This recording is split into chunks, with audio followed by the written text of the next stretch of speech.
Okay, time to take the Maiwo dual bay RAID enclosure.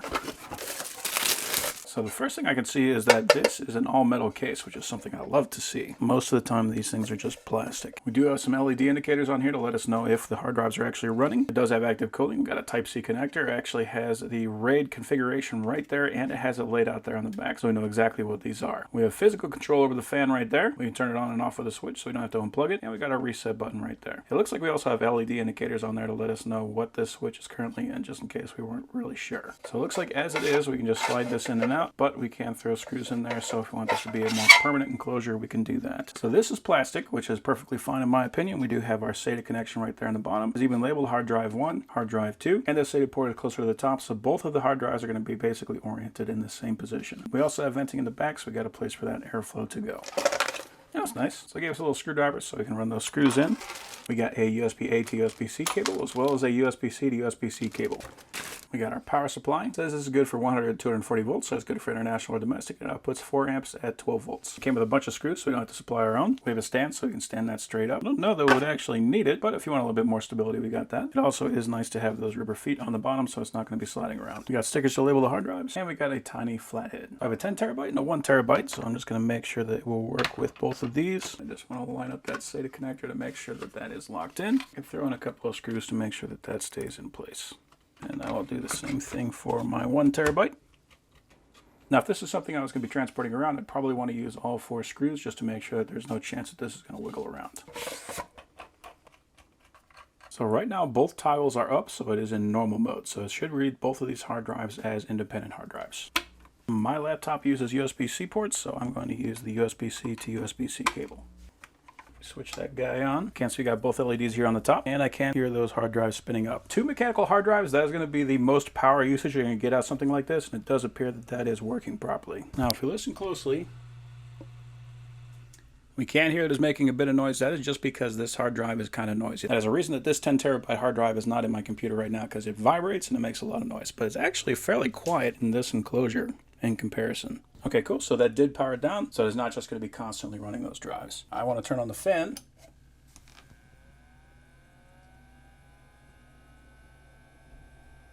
Okay. That is at speed 1, so that is not terribly noisy. Let's go ahead and turn it up to speed 2.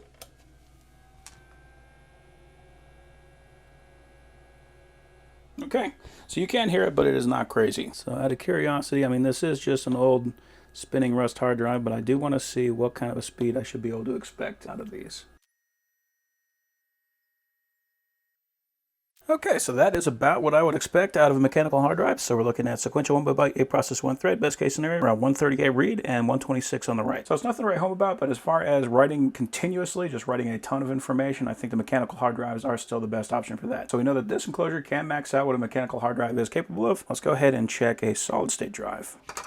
So there's not really a good way to install this to make it super secure, like it does lock in. The thread holes do not quite line up. Theoretically, you could use it like that. It would just be a little bit on the dangerous side. You can, however, find adapter plates that you can use to get the same form factor. And we can drop that in there and screw it in just like it was a mechanical hard drive. We can see we got both the drives listed in there, so that does work. Now I'm going to do a speed check just to get a baseline for what these hard drives are capable of.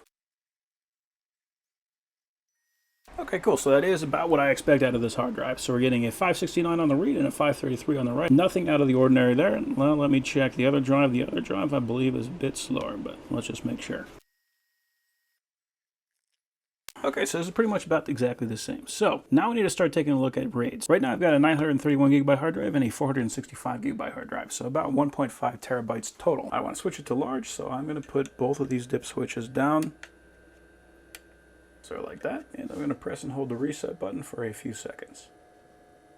There we go. Now we can see we are enlarged. Now it's worth mentioning that when we do this, that is going to reformat both hard drives, so we are going to lose all the data. So it's best to do this with new hard drives, or if you've already backed up the data. Now we will go to disk management, and we can see I've got this hard drive now that is unallocated, and it is showing 1,397 gigabytes. So that is 1.5 terabytes, so that's my 1 terabyte and my 500 gigabyte hard drive. So I'll initialize, okay. And then new simple volume, next, finish. And there we go. Now I've got my hard drive. Now this isn't a very useful option. All this is really going to do is it's going to write all the data onto the first hard drive till it's full, then it's going to write data onto the next hard drive. The only real benefit to this is if you don't want to have a lot of clutter, it's just going to show one hard drive instead of two. That is an option that you can do for that. But if one hard drive fails, you will still lose all the data that was on that hard drive. Now let's try RAID 0. So for that, we're going to push the right dip switch up and then press and hold the reset button. Okay, now we're in RAID 0. So you can see this is treating it as a full 1 terabyte drive. What RAID 0 is going to do is it is going to treat both hard drives as one hard drive. But it's going to break up the data into two portions, going to write those onto both hard drives. So it can read both those hard drives very fast. So you're going to have a much faster throughput with RAID 0. The only problem with that is if one hard drive fails, you lose all the data on both hard drives. So let's do a speed test on this. Okay, so yeah, it definitely did double those speeds on the write. Not quite double on the read, but we got pretty much double speed on the write. So that's excellent if you have a bunch of SATAs and you want to get much faster speeds. This is a good way of doing that. More importantly, if you're going to be doing something with mechanical hard drives and you want to have a lot of speed, more speed than you would normally get on a mechanical hard drive, then this RAID option is going to be great for that. So now we're going to go to my personal favorite RAID, RAID 1. So left switch up, right switch down. So RAID 1 is the entire point of having an enclosure like this, in my opinion. We can see it did actually go down to 500 gigabytes, so it's treating both hard drives as a 500 gigabyte hard drive. That's actually very good. That's very important. That means we can put in hard drives that are different sizes, and it will duplicate them exactly, which is what RAID 1 is going to do. So initialize that guy, and new simple volume. It's best if you're going to be doing a RAID 1 array that you're going to be using two hard drives that are the same size. That way you're just not wasting anything. But if you just have some hard drives that are available, this will work too. We can see here, it did treat this as one single hard drive. So what this is going to do is it is going to copy everything you do to one hard drive to the other hard drive. That way, if either one of these hard drives dies, you're still going to have an exact copy of that information on the other hard drive. So when you ever hear about some unfortunate situation where somebody had all their family pictures on a hard drive and it was toasted, all that information is lost unless you can go to some kind of an expert that can get that information off there, which usually costs a ton of money. This is the solution that they should have had. Redundancy is everything, in my opinion. You will not get any extra speed out of this. The only benefit you have is the redundancy. If I'm going to be making a backup copy of a really important computer, I'll use an enclosure like this because this is portable, because I can remove it, because it's not going to be actually physically attached to that computer. If anything happens to my computer, I will have a full backup of that. So that is where something like this can come in handy for me. But also the benefit of just having this thing being portable, having the capacity to actually grab this thing and take it away from your main computer. If you want to travel with it, you can. You're going to have all the redundancy there. So if you got a bunch of pictures that are extremely important, all you have to do is copy it once, treat it as one hard drive, and this will do all the work for you. As you can see, this thing works excellent. So that is an excellent RAID enclosure.